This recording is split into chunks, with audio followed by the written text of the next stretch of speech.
옆에 분과 인사하겠습니다. 성령님이 내 안에 오셨습니다. 할렐루야. 예. 당신을 뵈니 하나님 뵙는 것 같습니다.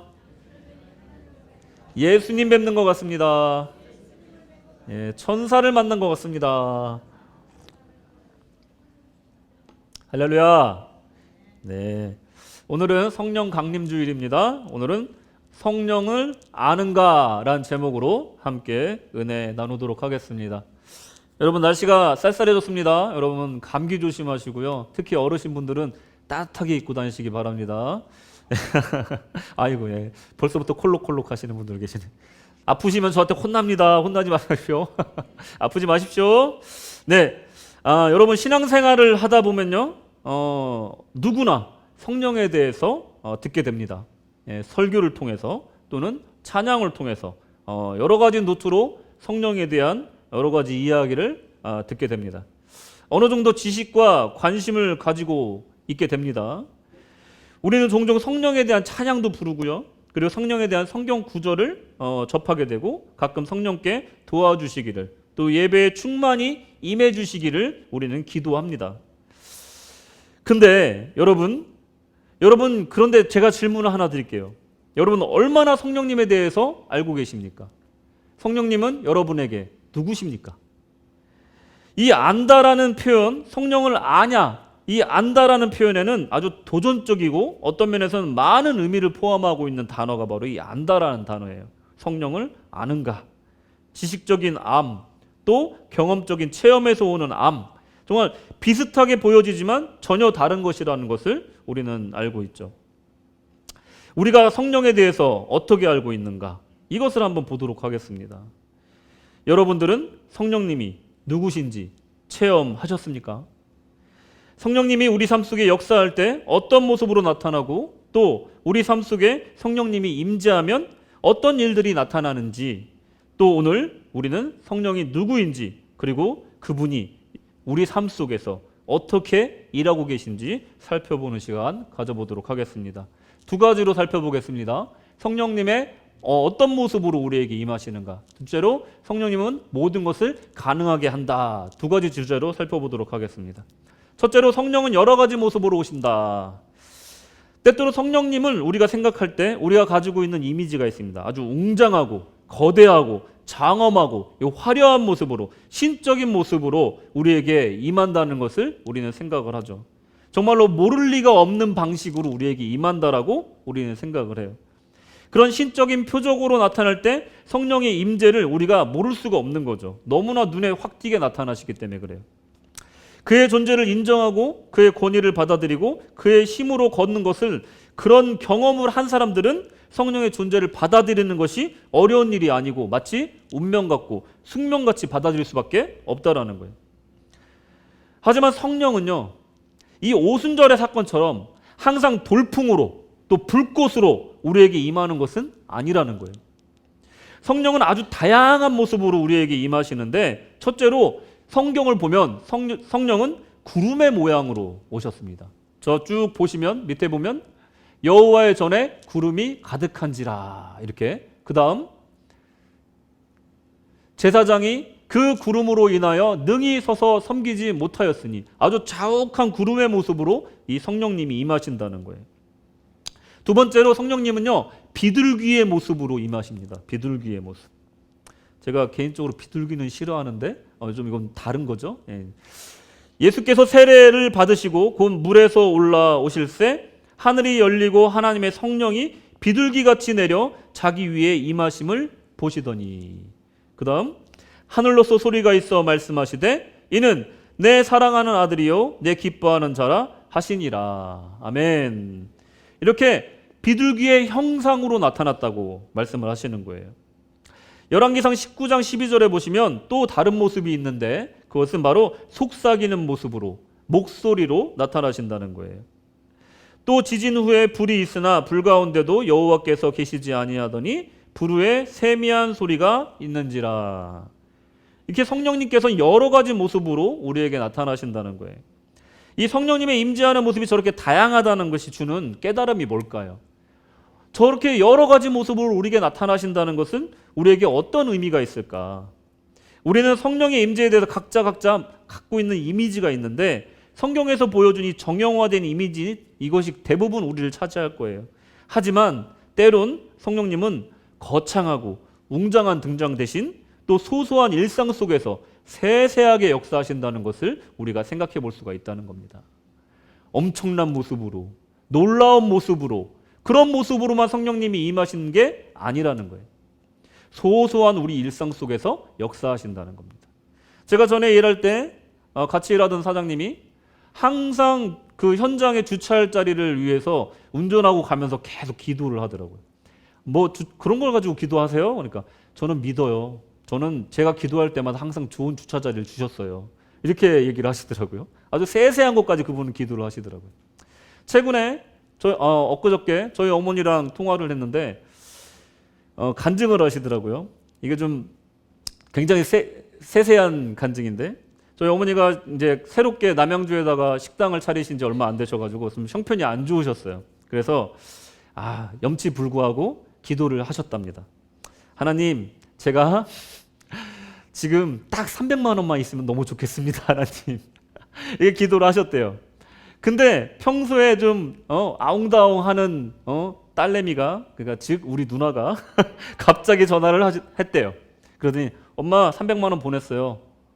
또 이렇게 전화가 왔다라는 거예요. 돈 달라고 한 적도 없는데 갑자기 보험금을 타가지고 이렇게 엄마 용돈 드립니다 이거 보냈대요. 왜 꼭 그 용돈 받은 얘기를 저한테 항상 하시는지 모르겠는데 아무튼 기도 응답을 받으셨다는 거예요.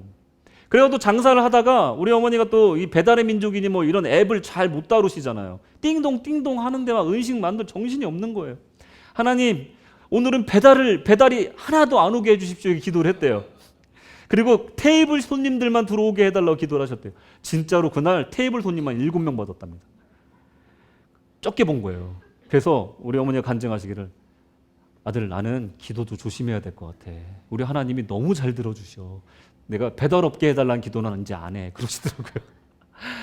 여러분, 어떤 사람들은요 이렇게 세세하게 그 음성을 들으시고 세세하게 하나님께 성령님의 인도함을 구하면서 사는 분들도 있더라는 거예요.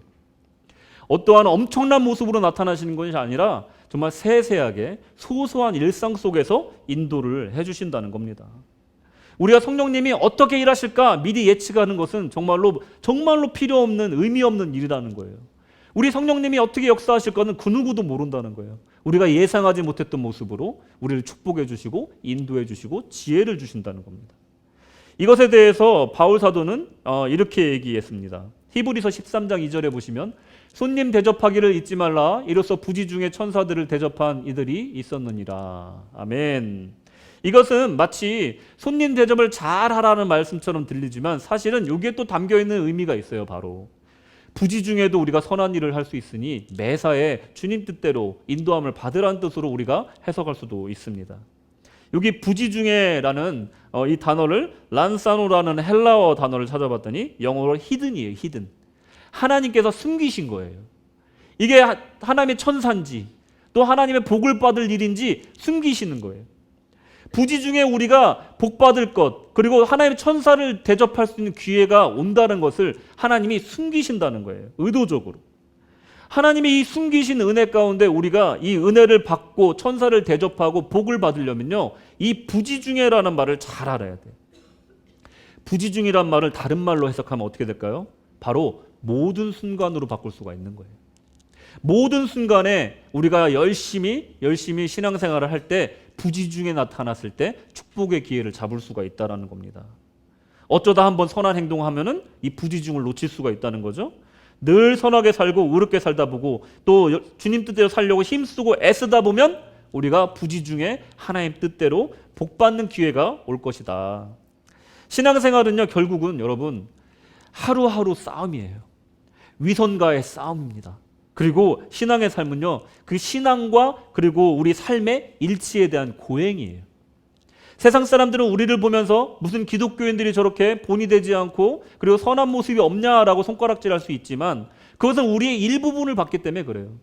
우리가 길 중에 있는 중에 우리가 선해지고 있는 과정 중에 있는 우리의 연약한 모습을 보기 때문에 그렇게 말할 수 있고 우리를 위선자라고 말할 수 있지만 우리가 바라보는 것이 예수 표대라면 우리는 위선이 아니라는 거예요. 그런 고행으로서 우리 삶과 믿음의 일치를 만들어가려고 애쓰고 힘쓰는 그 고행이 바로 우리 신앙의 생활이라는 겁니다. 그때 부지 중에 하나님께서 축복의 기회를 주신다는 거예요. 성령의 역사는 이렇게 성도가 항상 선한 싸움을 싸우도록 도우신다는 거예요. 부지 중에도 하나님 앞에 행하듯 선을 행하게 훈련시켜 주신다는 거예요. 여러분 태권도나 어떤 무술을 배워보신 분들은 아시겠지만 가면 하는 게 똑같습니다. 똑같은 방식으로 스트레칭을 하고 똑같은 방식으로 훈련을 해요. 계속 머리 맞기, 하단 맞기, 계속 똑같은 자세를 계속 해요. 그거를 왜 하냐면 부지 중에 무엇인가 날라왔을 때 상단 맞기로 막으라 이거예요. 나도 모르게. 그리고 나도 모르게 하단 맞기로 막으라 이겁니다. 훈련이 된 사람은 나도 모르게 손이 나간다는 거예요. 예? 이건 내가 한 것이 아니요 이거죠, 그죠? 그렇게 된다는 거예요. 훈련된 사람들은 그렇게 나간다는 거예요. 그게 우리가 신앙의 훈련을 해야 되고 기도의 훈련을 해야 되는 이유가 바로 고난을 당했을 때 부지 중에 우리가 알지 못한 중에 예상치 못한 중에 우리에게 고난이 찾아왔을 때 기도하게 된다라는 거예요. 그러니 우리가 군인이 반복 숙달하듯이 훈련을 하고 기도하고 그리고 또 성령을 따라서 사는 삶을 훈련하는 이유가 바로 이 반사적으로 반응하게 하기 위함이라는 거예요. 성도가 항상 성령님께 의뢰하고 따르는 훈련과 기도 훈련을 하는 이유가 여기 있는 겁니다. 이것에 대해서 또 예수님은 뭐라고 말씀하셨냐면요. 심판의 기준으로 삼겠다. 마지막 날에 심판의 기준으로 삼겠다 하시면서 마태복음 25장 35절 36절에 이렇게 말씀하십니다. 내가 줄일 때 너희가 먹을 것을 주었고 목마를 때 마시게 하였고 나그네 되었을 때 영접하였고 벗었을 때 옷을 입혔고 병들었을 때 돌아보았고 옥에 갇혔을 때 와서 보았느니라 이렇게 말씀하셨어요. 그랬더니 제자들이 뭐라고 얘기하냐면 주님 저희가 언제 그렇게 했습니까? 이렇게 물어봐요. 그랬더니 주님이 또 선한 임금의 비유를 들어서 이렇게 대답하십니다. 40절에 내가 진실로 너에게 이르노니 너희가 여기 내 형제 중에 지극히 작은 자 하나에게 한 것이 곧 내게 한 것이니라 하시고 성령님은요 항상 웅장하고 신적인 징조와 함께 나타나는 것이 아니라고 말씀을 드렸어요. 이렇게 평범한 우리의 일상 속에서 부지 중에서 우리에게 나타나시고 우리가 관심 있는 우리가 또 인볼브되어 있는 모든 분야에 임재하고 계신다는 것을 우리가 기억해야 된다는 겁니다. 결국 성령님은 모든 것에 나타나시고 오히려 그분이 임재하지 않는 곳을 찾기가 더 힘들다는 것입니다. 단지 여러 가지 형태로 나타나기 때문에 우리가 눈치채지 못할 뿐이라는 겁니다. 그러니 우리는 항상 성령님의 활동에 관심을 갖고 동참하기 위해서 또한 지혜와 도움을 얻기 위해서 겸손하게 의뢰하는 자세가 먼저라는 거예요. 오늘 성령님이 여러분 삶 속에 어떻게 역사하시는지 기대와 호기심을 가지고 한번 성령님께 초대장을 보내보시기 바랍니다. 둘째로 성령은 모든 것을 가능하게 한다. 좀 덥네요. 약간 춥더니 왜 이렇게 덥죠? 에어컨 때문에 그런가?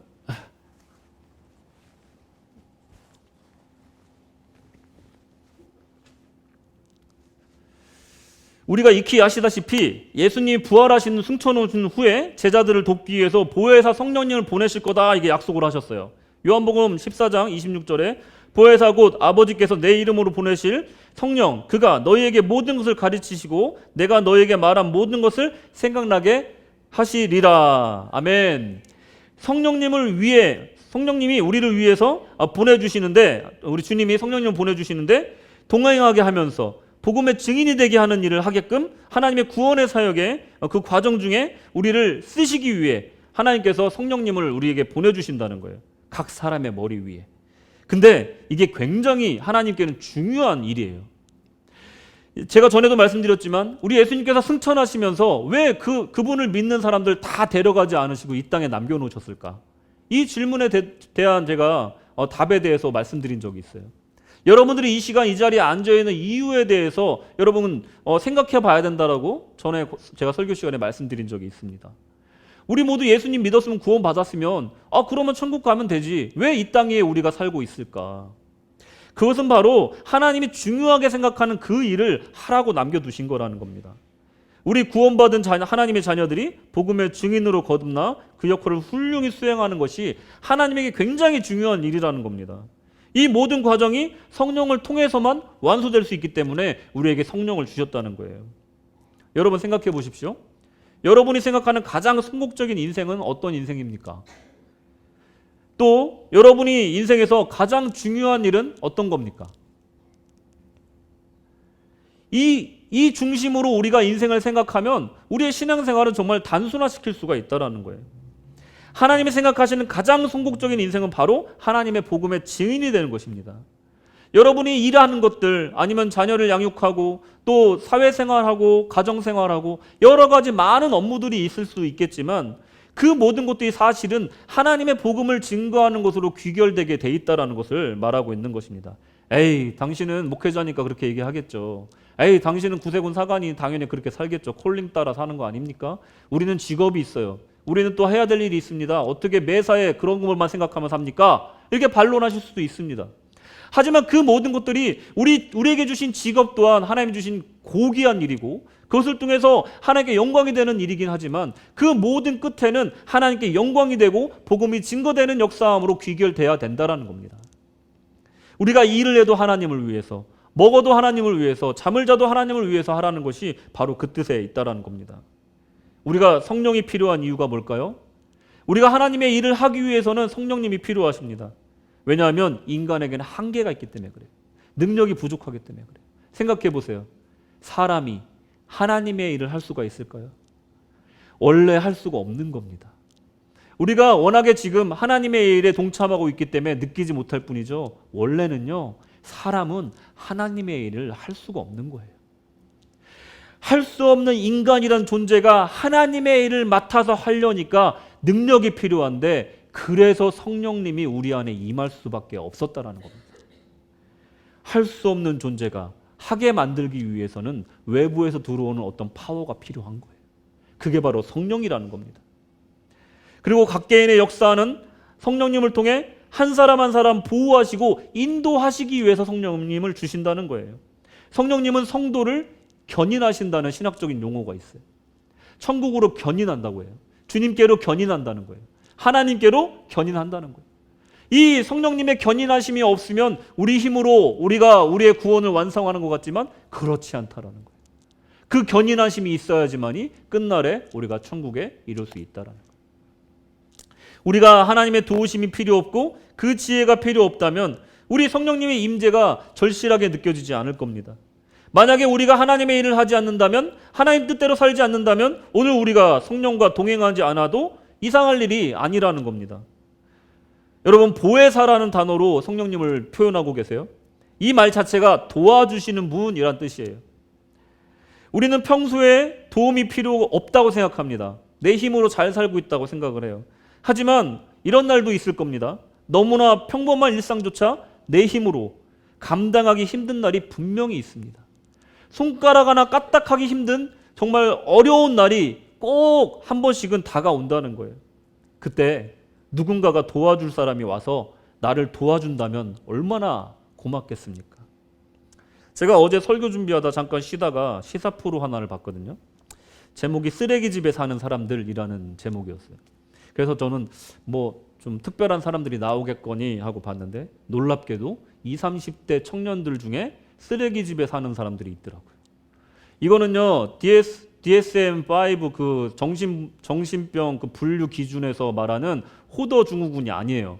호딩 증후군이 아니에요. 왜 어르신들 중에 왜 막 쓰레기나 물건들 쌓아놓고 거기에 사는 분들 가끔 나오잖아요. 이거 호딩 증후군하고 다른 거예요. 이거는 번아웃이나 우울증을 통해서 오는 거예요. 젊은 사람들이 진짜 배달 음식 시켜 먹은 그 쓰레기를 그냥 문 앞까지 다 쌓아놓고 그 안에 들어가서 그 좁은 공간에서 그냥 핸드폰 보면서 그냥 스스로 격리돼서 사는 거예요. 그런 사람들이 엄청나게 많다라는 조사 결과가 나온 거예요. 이 사람들은 대부분 번아웃, 우울증 때문에 그렇다는 거예요. 여러분, 번아웃이나 우울증은요, 뭐 그럼 벅차고 일어나면 되지, 청소하면 되지 말할 수 있는데 이불을 박차고 일어날 힘조차 없는 상태예요. 이해 가세요? 내가 내 스스로 이불을 박차고 일어날 힘조차 없는 사람들이라는 거예요. 평범한 사람이라면 수행할 수 있는 아주 평범한 일상조차 천근같이 무겁게 느껴지고 힘들어하게 되는 증상이 바로 이 번아웃이나 우울증이라는 겁니다. 아무 의욕이 없어지는 거예요. 질이 멸렬해지는 거예요. 아무런 의욕이 없는 거예요. 아무리 내 안에서 힘을 끌어내려 해도 더 이상 나올 힘이 없는 상태인 거예요. 근데 신기한 건 직장 생활은 또 해요. 직장 생활하고 집에 왔는데 손가락 하나 움직일 수가 없는 거예요. 스트레스와 자기 힘을 다 쓰고 왔기 때문에. 보통 우리는 큰 도움을 바라지 않습니다. 내가 너무 바빠서 다 감당 못하는 일을 일부라도 누군가가 내가 몸이 10개라도 부족한 그 상황에서 한 가지 일이라도 누가 도와주기만을 바라는 거죠. 만약 도와준다면 그렇게 고마울 수가 없는 거예요. 여러 가지 일로 너무 바빠서 정말로 정신없이 뛰어다닐 때 대신 아이를 잠깐 봐준다거나 대신 필요한 물건을 사다 준다거나 바쁜 나를 대신해서 식사를 준비해 준다거나 하는 일을 예를 들 수가 있어요. 너무나 감사하죠. 너무나 감사하죠. 짬을 내서 찾아와주고 이야기를 들어주고 위로해주는 친구가 있다면 정말로 마음에 큰 위로가 됩니다. 이렇게 인간관계에서도 도와주는 사람이 있으면 감사하고 인생에 정말로 풍족해지는데 성령님은 어떻습니까? 성령님은요 그냥 도와주는 분이 아니라 우리가 감당할 수 없는 그 일을 감당해 주세요. 우리가 감당할 수 없는 그 영적 상태를 해결해 주시는 거예요. 육적인 문제들에 대한 정확한 해답과 방향을 제시해주고 그것을 수행할 수 있는 능력까지 부어주시는 것이 바로 이 성령님의 도우심이라는 겁니다. 단지 사이드로 파트로 도와주는 것이 아니라 아예 우리가 할 수 없는 그 일을 도와주시는 것이 성령님이라는 겁니다. 제가 지난번에 설교 때도 말씀드렸지만 성령에 의지하지 않고 살아가는 기독교인은 뭐다? 전쟁터에 나가서 총을 들고 쏘지 않는 사람이다 라고 말씀을 드렸어요. 여러분 영적 침체를 경험해 본 사람은 모두 이 기분이 어떤지 알 겁니다. 분명 내 사랑하는 사람을 위해 간절하게 기도를 해야 되는데 자포자기하게 되는 경우가 있어요. 어떻게 나한테 이런 일이 하면서 자포자기하는 경우가 있어요. 기도해야 되는데 내 영이 파리하게 메말라가고 있는 것을 정말 절감하고 있지만 말씀을 보거나 설교를 듣고 큐티를 해야 되는 것을 알고 영적인 활동에 참여해야 되는 것은 아는데도 엄두가 나지 않는 영적 침체기가 있다는 거예요. 교회에 나가서 신앙의 동료들과 함께 기도하고 예배하고 봉사하면 새 힘을 얻을 것을 알면서도 전혀 내키지 않을 때가 있다는 겁니다. 그런 영적 침체가 우리를 찾아올 때가 있다는 거예요. 그럴 때 여러분 복잡하게 생각하지 마십시오.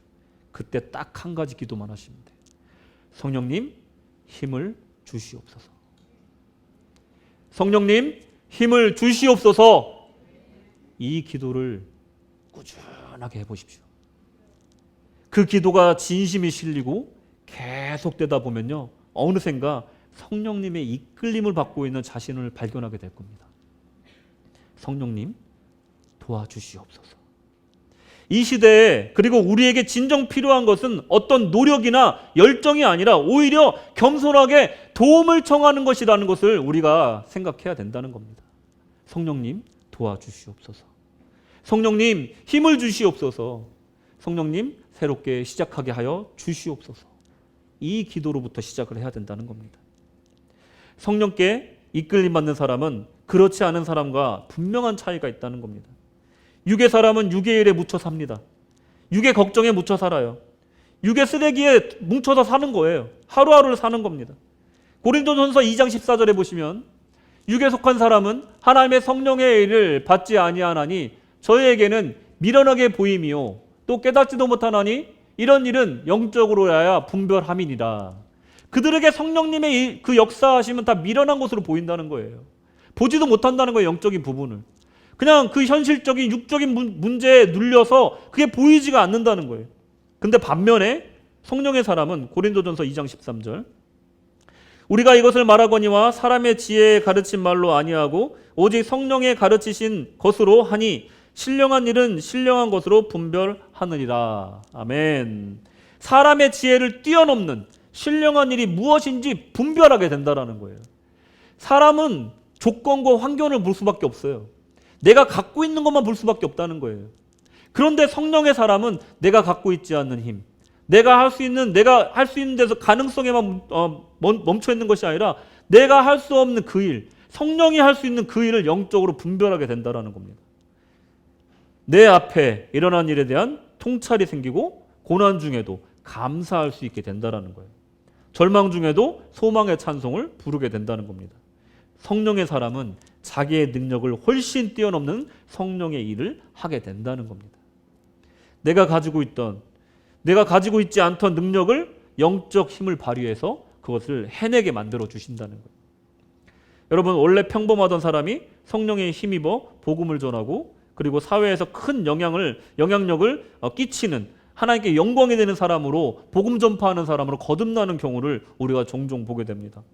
우리는 성경의 다윗과 같이 평범한 사람이 하나님의 신에 감동되어서 골리앗을 물리치는 등의 이 상상도 못할 일들이 행해지는 것을 성경의 기사를 통해서 우리는 익히 접하고 있습니다. 하나님의 자녀들은요, 그 삶은 곧 혼자 사는 삶이 아니라는 겁니다. 성령과 함께 사는 삶이어야 한다는 겁니다. 여러분, 타 종교들은요, 그들에게 주시는 그 축복과 구원을 받기 위해서 짐을 짊어지는 것이 종교예요. 릴리전이라는 뜻이 그 뜻이에요. 짐을 짊어지다, 그런 뜻이에요. 우리 신앙, 기독교 신앙은 어떻습니까? 구원과 영생을 값없이 받고 자유하는 신앙이라는 거예요. 짐을 짊어지는 신앙이 아니라 짐으로부터 자유하는 신앙이 바로 우리 기독교 신앙이라는 거예요. 더 나아가 성령으로 힘입어 세상을 능히 이기고도 남는 그런 삶이 바로 기독교인의 삶이어야 된다는 겁니다. 열왕기상 19장에 보시면 아주 유명한 노뎀나무 사건이 나옵니다. 능력 있는 선지자가 죽음을 구하는, 이 엘리야가 하나님께 죽음을 구하는 아주 절망적인 상황 속에서 하나님께서는 천사들을 보내어서 그를 먹이고 쉬게 합니다. 그러고 새 힘을 얻고 다시 한번 하나님의 선지자로 일으켜 세워주신다는 거예요. 사도행전 2장에 우리 전 설교를 통해서 우리가 한번 살펴봤지만 성령을 받은 120문도는 권능을 받고 좋은 소식을 전파하는 사람들로 거듭납니다. 아주 평범한 사람들이었어요. 베드로는 아주 평범한 갈릴리의 어부였지만 3,000명, 5,000명을 회개시키는 대중설교자로서, 대중복음 전도자로서 거듭났습니다. 아주 평범한 사람들이 성령이 임함을 통해서 받은 변화가 바로 이런 것들이라는 거예요. 많은 종교와 샤머니즘, 또 무당 점쟁이들은요, 영적 존재의 힘을 얻어서 예언을 한다라고 주장을 하고 그들의 힘을 의지해서 산다라고 얘기를 하는데, 자세히 들여다보면 여러분, 그곳에는 모종의 거래가 있습니다. 신병에 걸렸던 사람이 그 병을 고쳐주는 대신 신내림을 받아라, 네 영혼을 팔고 이제 그 병을 고침받아라, 이렇게 모종의 거래가 있었다는 것을 알게 됩니다. 근데 성령은 어떻습니까? 그 어떤 요구도 없으십니다. 성령이 임하는 목적은 단지 우리를 돕기 위함이라는 거예요. 아무 요구사항이 없으세요. 성령은 우리를 돕는 것을 기뻐하십니다. 우리를 하나님께 인도하는 것은 사적인 이득이나 우리에게 아무 해가 되지도 않고 오히려 엄청난 유익과 축복을 주는 것인데, 그것을 아무 값없이 우리에게 주신다는 거예요. 온전히 우리에게 이롭게 하기 위해서 오시는 영이 바로 성령입니다. 오늘 본문 7절에 보시면 각 사람에게 성령의 나타남을 주심은 뭐 때문이라고요? 유익하게 하려 하심이라. 다른 이유 하나도 없다는 거예요. 그냥 너희 좋으라고 성령님이 도와주신다는 거예요. 우리의 유익만을 위해서 성령님이 도와주신다는 거예요. 그 유익과 축복에는 하나님의 뜻대로 사는 것과 예수를 주로 시인하는 것 외에 아주 실질적인 도움이 포함된다는 겁니다. 우리의 소소한 일상 속에서도 우리 주님께서 성령을 통해서 역사해 주신다는 건데, 그것은 바로 이제 은사를 통해서 역사하신다는 거예요. 고린도전서 12장 8절 보시면 어떤 이에게는 성령으로 말미암아 지혜의 말씀을, 어떤 이에게는 같은 성령을 따라 지식의 말씀을, 다른 이에게는 같은 성령으로 믿음을, 어떤 이에게는 한 성령으로 병 고치는 은사를, 어떤 이에게는 능력 행함을, 어떤 이에게는 예언함을, 어떤 이에게는 영들을 분별함을, 다른 이에게는 각종 방언을 말함을, 어떤 이에게는 방언들 통역함을 주시나니. 아멘. 성령이 주시는 이 은사를 가지고 각자 맡은 바대로, 은사대로 하나님께 봉사하고 헌신하게끔 해주신다는 거예요. 여러분, 내가 능력 없어서 봉사 못합니다, 내가 능력 없어서 헌신 못합니다 하는 말은 이 말씀을 보면 조금 반성이 되죠. 하나님께서 우리를 쓰시고자 할 때 그에 맞는 은사를 주신다는 거예요. 하나님의 일을 누구나 할 수 있는데 하나님의 능력을 받은 사람, 하나님의 성령을 받은 사람은 누구나 할 수 있다는 겁니다. 하나님께 영광이 되는 삶을 제가 살지 못합니다, 저는 죄인이라서 못해요. 아니에요. 주님께서 인도하시고 성령을 통해서 따라가면 그러면 하나님이 영광이 되는 삶을 살 수가 있다라는 겁니다. 베드로전서 4장 10절에서 11절을 보시면 각각 은사를 받은 대로 하나님의 각양의 은사를 맡은 선한 청지기 같이 서로 봉사하라. 케어테이커가 청지기잖아요. 내가 그 은사의 주인이 아니라는 거예요. 받은 은사를 가지고 나는 대리적으로 일하는 사람이라는 겁니다. 그러니 나를 뽐낼 이유도 없고 주신 대로 시키신 대로 나는 감사함으로 그 일을 하면 되는 거예요. 청지기처럼 일을 하면 된다는 거예요. 11절 만일 누가 말하려면 하나님의 말씀을 하는 것 같이 하고 누가 봉사하려면 하나님의 공급해 하시는 힘으로 하는 것 같이 하라. 이는 범사에 예수 그리스도로 말미암아 하나님의 영광을 받으시게 하려 함이니 그에게 영광과 권능이 세세에 무궁토록 있느니라. 아멘. 하나님의 영광을 위해서 모든 일들을 받은 은사대로 내 이름 내려고 하는 게 아니라 나를 드러내려는 것이 아니라 그것을 드러내는 것이 아니라 오직 하나님의 영광을 위해서 청지기의 마음으로 그 은사를 활용하면 된다라는 거예요. 주시면 주신 대로 내가 원하는 것이 아니어도 그 주신 은사대로 행하면 된다라는 겁니다. 이렇게 하나님께서는 성령을 통해서 우리가 하나님의 일을 할 수 있게끔 은사를 주시는데 또 더불어서 주시는 것이 무엇이냐면 우리의 영적인 인품의 성숙을 주신다는 거예요. 갈라디아서 5장 22절 23절을 보시면 오직 성령의 열매는 사랑과 희락과 화평과 오래 참음과 자비와 양성과 충성과 온유와 절제니 이 같은 것을 금할 법이 없느니라. 할렐루야. 자세히 보세요. 여러분 만약에 어떤 사람이 사랑이 넘치는 사람이에요. 그리고 어떤 사람인데 그 사람은 항상 희락이 넘쳐. 만나면 너무나 유쾌하고 그분을 보면 내가 에너지를 받아. 그리고 어떤 사람은 그 어떤 상황에서도 화평해요. 그리고 오래 참는 인내력이 있어. 그리고 자비해. 그리고 양선하고 충성심이 가득한 사람이야. 그리고 온유해요. 그리고 적당한 절제를 가지고 있어. 만약에 이런 성품을 갖고 있는 사람이라면 여러분 부럽지 않습니까? 여러분 우리가 성령을 따라 살다 보면요 이런 열매가 하나씩 우리 안에 맺히게 된다는 거예요. 우리 성령님께서 하나님의 일을 하게도 하지만 우리 또한 성숙하게 만들어 주신다는 거예요. 그러니 성령을 따라야겠습니까? 안 따라야겠습니까? 우리 능력으로는 우리 인격을 성장시킬 수가 없어. 성숙하게 만들 수가 없어. 우리의 능력으로는 하나님의 일을 정말 완벽하게 해낼 수가 없어. 하지만 성령이 임하시고 은사를 받으면 일을 할 수 있고 그리고 성령이 나와 항상 동행해 주시고 우리 인품을 가다듬어 주시면 이렇게 될 수가 있다는 겁니다. 결론입니다. 성령이 우리에게 어떤 식으로 오든 성령은 우리의 삶에 존재하고 활동하시며 우리를 채우십니다. 성령의 삶을 살기로 선택하기만 하면 된다는 거예요. 선택하면 된다는 거예요. 성령님을 초대하기만 하면 된다는 거예요. 성령님 저를 이끌어 주시옵소서 라고 기도하면 된다는 거예요. 성령님 힘을 주시옵소서 하면 된다는 거예요. 일단 성령이 임하시면 지혜와 권능 그리고 은사를 주시어 우리가 하나님과 이웃들을 섬길 수 있게 힘을 주신다는 거예요. 능력을 주신다는 거예요. 그리고 여러분의 삶 속에 성령의 존재를 항상 체험하게 해주신다는 거예요. 여러분 최근에 내가 체험한 성령의 역사가 무엇인지 한번 묵상해 보십시오. 성령이 여러분에게 어떻게 역사하고 말하고 있는지 한번 생각해 보십시오. 혹시라도 성령님의 역사에 대한 경험이 전무하거나 오래전에 그런 경험이 있었다면 오늘 이 자리에서 성령님이 역사하시기 위해 초대하시기 바랍니다. 여러분께 성령이 이미 주신 은사가 있다면 그것이 무엇인지 한번 생각해 보십시오. 성령을 더욱 따르기로 다짐하고 성령을 매일 삶 속에 초대하시고 막연하게 성령의 음성을 듣고 성령의 인도를 받는다는 것에 머물지 마시고 내가 하나님의 일을 하기 위해서 필요한 은사가 무엇인지 묵상하신 후에 그것을 사모하면서 구해보시기 바랍니다. 그 지혜와 권능과 또 내게 부족한 인품적인 부분들 하나님께 성령이 충만하게 임재하여 주기를 기도하시기 바랍니다. 능력이 없어 하나님의 일을 못한다는 말이 얼마나 맞지 않는지 하나님의 일을 위해 내가 필요한 직접적인 은사와 권능을 받기 위해 기도해야 된다는 것이고 그리고 순종하고 헌신해야 된다는 겁니다. 그래야 변할 수 있고 열매 맺을 수가 있다는 겁니다. 마지막으로 만약에 여러분들 중에 지금까지 성령의 임재를 외면하였다면 오늘 이 시간 여러분들 새롭게 만들어 달라고 요청하시기 바랍니다. 이 시간 다 함께 기도하는 시간 갖도록 하겠습니다. 말씀을 생각하시면서 주님, 제가 지금까지는 제 힘으로 살았습니다. 이 세상을 내 힘으로 살다 보니 하나님, 내가 보는 것만 보게 되고 내가 듣는 것만 보게 살게 되었습니다. 하나님, 예수를 따르는 사람으로서, 그 제자로서 이제는 성령의 충만한 사람이 되게 하여 주시옵소서. 내 힘으로 이길 수 없는 그것을 이제 성령의 권능에 힘입어 이기게 하시고 정말 세상을 이기고도 남는 권능으로 살게 하여 주시옵소서.